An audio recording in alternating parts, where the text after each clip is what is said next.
One of the Question. things in Psalms that really kind of shone through for me was this idea that prayer has a very valuable and powerful aspect to it, insofar as that it would appear that prayer magnifies God. Whereas if you don't pray, it, what I'm trying to say is that without prayer, possibly God is not as strong, or that by praying, you're increasing the power of God uh, in a way that, for example, Job asks, book of Job, like, what can I do for God? And it would seem that by being a devout, praying, glory, whatnot, that you're actually doing what God wants for you. You're helping Him out to be stronger and stronger than demons to those. I think this might be pretty heathenistic, but perhaps it could be said that like prayer and belief in God is how God maintains his presence in the earthly realm. Because if no one believes in him, like this is one of like the like big atheist questions and debates is like if all humans ceased to exist on this planet tomorrow, would God still exist? And there's a lot of Christians that have a hard time answering that question, and I think it might have something to do with like that's like God's connection to humanity is dependent on humanity's willingness to keep that connection. Does that make any sense? Yeah, for sure. Like the last bit that you said very much. The other things also in a specific way. I turn them around, but I'll try that in a second.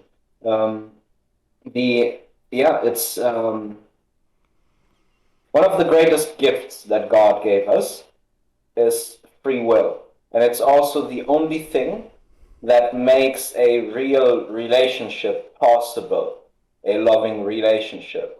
Because if God makes robots who are destined to love him, who can't help but love him and do that mechanically, and that's not love. That's just the mechanism in them.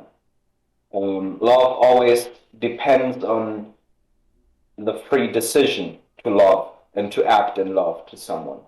So God gives us the free decision to either live in communion with Him or to reject Him. And He has to give us both possibilities to their full extent to make it a real decision. Because only if you can go to both extremes of a decision, you're really making a decision. If I keep you from one extreme, from making from one extreme from that decision, then I'm not giving you the decision at all. I just let you go a little bit in that direction and then I push you in the other again. So that's also why hell has to be, and also eternal damnation has to be a possibility for free will to exist. So God, through prayer, I think that's fair to say, through prayer, we open ourselves up to God and we give Him, not to sound radical, but we give Him permission to act in our lives. If you go around and you say, God, I don't want you to act in my life, just leave me the heck alone, then God is going to do that. I mean, He'll be sad about it, for sure, because He doesn't want us to perish. But what you're essentially, you have to understand what you're doing there is that you turn your back on life. Because, and you also, it doesn't matter how atheistic you are, you can't change that definition. God is the definition of life. God is what brought existence into being and what created and who created everything. Then He is the definition of life. He is life. So if you turn your back on God, that's just symbolical reality. You turn your back on life and you turn yourself towards death.